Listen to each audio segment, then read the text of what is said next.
Quais os motivos para celebrar a vida, para viver com alegria?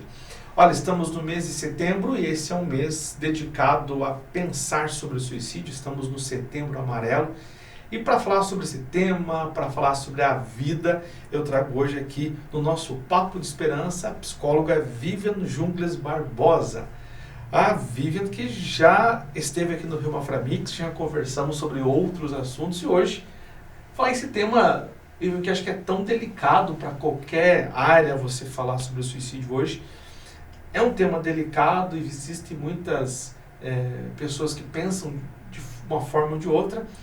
Mas o mais importante é nós falar sobre a vida, os motivos para continuar na vida, lutando, porque problemas todos nós vamos ter e vamos enfrentar ao longo de toda a nossa caminhada. Seja bem-vindo. Vamos enfrentar, né? Então, muito obrigada pelo convite mais uma vez. Fico feliz em poder falar, porque falar de saúde mental é sempre importante para mim, né? Acho que todo mundo que já me viu falar e conhece um pouquinho sabe disso, né? Por mais que falar do Setembro Amarelo, que é uma campanha, né, a nível mundial, na verdade, que no Brasil, se eu não me engano, tem uns 15 anos, vem justamente provocar essa reflexão sobre, acho que você falou muito bem, sobre motivos para viver, né? Então, a gente sabe que os dados são alarmantes, isso nos preocupa imensamente, mas precisamos pensar em maneiras de fazer enfrentamentos adequados e saudáveis na vida, né? E eu acho que esse mês é bem provocativo nesse sentido. Como você também pontuou, problemas, não dá para viver uma vida sem problemas, a gente sempre vai ter. Enquanto estivermos vivos, isso é a essência da vida, né? E a gente tem que se fortalecer nesse enfrentamento, né?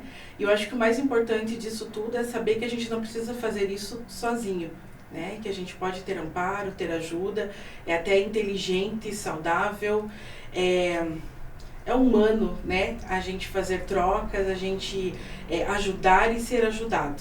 Então, acho que esse mês provoca muito essa reflexão em todos nós. É um mês para provocar o debate, o diálogo, para as famílias também conversar. Agora, você também, além de trabalhar na prefeitura, você tem teu consultório clínico, onde você recebe essas pessoas de diferentes, né? Nem todo mundo que procura um psicólogo porque quer o suicídio, por várias situações para conversar. Agora, o que você tem observado dessas pessoas quando elas veem a questão, não vale mais a pena lutar por isso, não tenho mais motivo para continuar essa minha caminhada? Como você observa essa diferença? Eu vejo que a gente se depara com situações e pessoas que vêm de um cansaço, né? Então, a gente perde energia de tentar, energia de tentar fazer uma troca. Às vezes a gente acaba ficando com uma necessidade fixa de querer resolver as coisas exatamente como eu quero, né? Sem também ter uma flexibilidade. E tudo isso vai trazendo um cansaço, vai tirando a nossa energia. De fato, a gente sempre escuta, né, as pessoas falarem a respeito de tal pessoa cometeu suicídio, mas ela não é morrer que ela quer acabar com o sofrimento, com a dor, com o cansaço. E realmente a ideia da morte é isso, né? Acabou, um ponto final. No entanto, a gente pode trazer uma outra provocação aqui. Quem garante que é um ponto final? Porque a gente não sabe como que é o depois, né? Isso tem a ver com crenças e tudo mais. Mas se eu quero fugir de uma dor, será que a única saída que eu tenho é essa? Será que os lugares ou as pessoas que eu acessei tentando uma ajuda e não tive um retorno positivo, será que são os únicos caminhos que eu tenho? Será que não existem outros, né? E a gente tem que provocar muito a questão do cuidado mesmo. Então, muitas vezes, nós seres humanos deixamos para procurar ajuda no limite. A gente chegou no limite, não sei mais o que fazer, as coisas, né, explodiram e aí eu me desespero. Então, quando a gente fala sobre questão de autocuidado, de autoestima, de motivos para viver, são situações que eu tenho que ter na minha rotina de vida como um cuidado, né? Eu tinha uma colega que ela trazia nas palestras e fala dela sempre a questão ela dava o exemplo do escovar os dentes, né? Então, assim, a gente deve minimamente escovar os dentes pelo menos 3 vezes ao dia, né? Após as principais refeições. Se for mais, melhor. E não é algo que eu preciso pensar para fazer. Isso já está lá na minha rotina, né? É natural.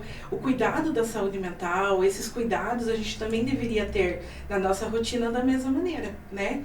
E aí pensando, como que eu tenho um autocuidado? Como que eu cuido da minha vida? Pensamentos, esses pensamentos pesados, negativos, que esse cansaço vai trazendo, eles estão ali porque eles não encontram nada de positivo para contrapor. Mas aí tem que parar para pensar, como que eu estou alimentando os meus pensamentos positivos?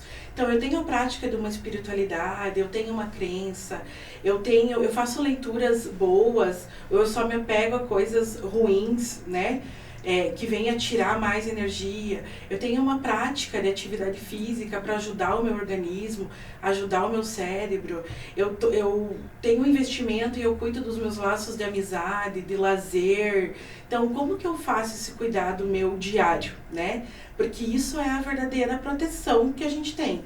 Porque problemas, como a gente falou e vai ficar repetindo, a gente sempre vai encontrar. Então, perder faz parte, se frustrar faz parte, se sentir afetado de alguma maneira, machucado, decepcionado, isso faz parte da vida. Mas são coisas que são passíveis de a gente administrar, né? E às vezes só o que falta na gente é esse recurso de olhar por outro ângulo, conseguir criar novas estratégias e administrar. E uma coisa muito importante também é trabalhar a aceitação, né? A gente precisa aceitar que às vezes as coisas não é para ser do jeito que eu quero, que relações às vezes têm ponto final. Então eu preciso ter essa aceitação, entendendo sempre que amanhã é um novo dia e que a vida tem sequência. Nem sempre numa facilidade, numa alegria ou no alcance daquela expectativa de felicidade. Mas ela sempre tem uma continuidade, vai depender de como que a gente vai trilhando esse caminho todo, né? Eu recentemente gravei um vídeo falando para as redes sociais, falando sobre qual é o momento de procurar ajuda, né? E eu percebi que desse vídeo foi o que mais teve envios, compartilhamentos, né? E eu abordei um tema justamente assim, né? Qual que seria o momento ideal para procurar uma ajuda? Porque muitas pessoas acabam procurando ajuda quando o problema já está lá no fundo do poço, né? E você vem da área da saúde e você sabe que quanto mais rápido você tratar uma doença, mais rápido são as curas. Tratando de saúde mental, existe um critério para a gente ter essa atenção, o momento que essa pessoa eu preciso procurar ajuda? Tem um momento ou esse momento é agora? Eu entendo que o momento ideal de procurar ajuda é aquele momento que eu entendo que eu não estou conseguindo fazer por mim mesma, né? Encontrar soluções ou me vejo talvez mais apático, com mais dificuldade de fazer coisas da rotina. Então eu percebi que as coisas estão ficando ruins, mais pesadas, é o momento de procurar ajuda, né? Por mais que o ideal, aquilo que a gente deve trazer, e é o que a gente tenta fazer por meio da educação em saúde, é dizer assim, ó, a gente precisa aprender a se prevenir, a gente precisa aprender a trabalhar na prevenção, né? E prevenção é o cuidado sempre, todo dia, como eu coloquei a questão do escovar os dentes, né? Então, eu preciso fazer isso, eu preciso ter na minha rotina atividades que me tragam esse bem-estar, que me ajudem a trabalhar um olhar positivo perante as coisas, né? Se eu entendo que eu tenho dificuldade de fazer isso, então é a hora de procurar ajuda. Eu posso dar um exemplo aqui, que por prática, né, que eu sempre uso como exemplo, que é a questão do emagrecimento. Quando é a hora de procurar ajuda? É quando eu já tentei algumas coisas por conta própria, eu não consegui alcançar o objetivo, né, e eu preciso sim de um suporte, de uma orientação, de alguém que me anime, que me oriente, e nesse pacote entra muita coisa. Entra ajuda profissional, de várias especialidades, entra ajuda da família, né, do cuidado, do respeito àquela decisão que você tomou. Eu preciso de ajuda da comunidade, por que não? Porque é tão difícil, né, usando esse exemplo aqui, é tão difícil. Ai, vou sair com os amigos, vou aonde? Ai, vamos numa pizzaria, ai, que legal, né? Que delícia, que fácil que é ficar na aguinha com limão, putz, que vontade de comer isso e não dá. Então, assim, poxa, precisava ter lugares adequados para todas as tribos, como a gente diz, né? Então isso facilitaria. Claro que o principal é a minha decisão, a minha disciplina, o meu fazer, né? Só que para isso, às vezes, eu preciso evitar algumas coisas. Então, quanto mais suporte, mais ajuda eu tenho, melhor. Então, eu entendo que pedir ajuda é, assim, o ponto final ali, dizer, eu não posso escapar mais de uma ajuda, é quando eu entendo que eu já fiz várias coisas e eu por si só não consigo o resultado. E você sabe que isso é muito importante, porque a família, né, o poder dos amigos estarem junto, te orientando, te ajudando. Recentemente eu comecei um protocolo de emagrecimento e a família resolveu ir para a pizzaria. Acabou, aquele final de semana eu engordei. Então, você realmente precisa estar amparado por pessoas que entendam a situação e estejam junto. E aí, a minha próxima pergunta, como a família pode estar antenada nisso? Porque alguns estudos, né, a gente não pode generalizar, Viviane, mas alguns estudos apontam que muitas pessoas que cometem suicídio já estão chamando a atenção. Né? Como que a família pode se ligar, observar e ajudar esse familiar também, antes que essa tragédia chegue até a sua casa? Essa também é uma reflexão importante e ela é muito delicada também de ser tocada, né? Porque a gente assiste, não só na questão da temática suicídio, mas em outras situações, o quão as famílias hoje estão distantes, né? Então, assim, a gente mora na mesma casa, a gente divide o mesmo espaço, mas a gente sabe muito pouco um do outro. A gente hoje está distante da observação, de um vínculo de fato, né? Infelizmente, nós estamos vivendo numa era aí, digital, tecnológica, então a gente se apegou muito a passar muito tempo ligado em telas. Então, quantas cenas e quantas vezes a gente faz isso, de estar com o filho no mesmo ambiente, entendendo que eu estou com o meu filho, mas meu filho está fazendo alguma coisa e eu estou no celular. Ou os dois, cada um sentado num canto do sofá, olhando o celular. Então, a gente deixou de ter conversas, a gente deixou de ser aconchego, né? A gente deixou de vibrar pela conquista do outro e a gente acaba não tendo observação. Então, vamos falar aqui da adolescência, que é uma fase complicada, é uma fase que acaba existindo muito essa queixa da tentativa, né? Mas quando você vai olhar a situação, você vai fazer leitura da situação, são adolescentes que, poxa, passam a maior parte do tempo trancado no quarto, fazendo o quê? Não sei, né? Ah, tá no celular, mas ligado em quê? Não sei. E isso leva a gente a se sentir o quê? Sozinho, né? Solitário, sem ter alguém consigo. E aí isso acaba atrapalhando imensamente. Então as famílias precisam resgatar almoços de domingo, filmes juntos, passeios, conversas, né? Um almoço que a gente tenha, sei lá, por exemplo, todo o almoço a família faz junto. E é o momento que a gente conversa sobre a vida, sobre as situações, sobre o que está fácil, sobre o que está ruim, né? Quando a gente atende família, uma das orientações que a gente sempre faz, né? Para pais que têm mais de 1, 2 filhos.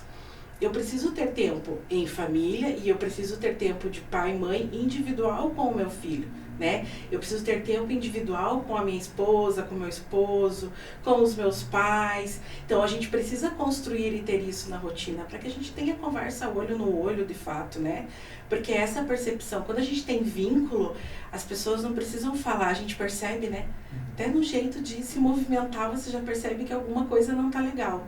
E a gente está perdendo essa potência familiar de cuidado, de ser base, e eu entendo que a gente precisa resgatar muito isso. Isso me fez lembrar uma coisa, porque anos atrás a gente sentava numa sala, por exemplo, assistir, e todo mundo assistia junto. Né? Se o pai estava assistindo o jogo lá do seu time, a família toda se obrigava a assistir a mesma coisa. A mãe estava assistindo a novela, o jornal, todo mundo assistia a mesma coisa. E assistindo a mesma coisa, acabava conversando de coisas comuns. Hoje, cada um está assistindo o seu programa favorito, né? E aí você parou de ter esse diálogo, essa conversa, e aí você restaurar isso é de suma importância. Sim, nossa, os piqueniques, né? Eu lembro muito da minha infância. A minha mãe era muito cuidadosa nesse sentido, né? A gente tinha os piqueniques. Eu lembro quando faltava luz em casa, era muito bom, porque a gente ficava à luz de vela fazendo sombras na parede, né? Brincadeiras de mímica, Gente, era muito bom. E ter aquele momento em que você tem exclusivo, onde eu estou com a minha mãe e eu posso ser eu e eu posso conversar e eu sinto que ela está ali me acolhendo, né? Me ouvindo. Então, aprender essa questão do diálogo também, porque tem a questão, a gente tem que trazer aqui o diálogo tóxico daquele eu mando, você obedece, né? Não que pai não esteja, pai e mãe tem que estar acima mesmo, tem que mandar. Mas eu também tenho que cuidar nesse sentido de acolher, de entender, para poder orientar, né?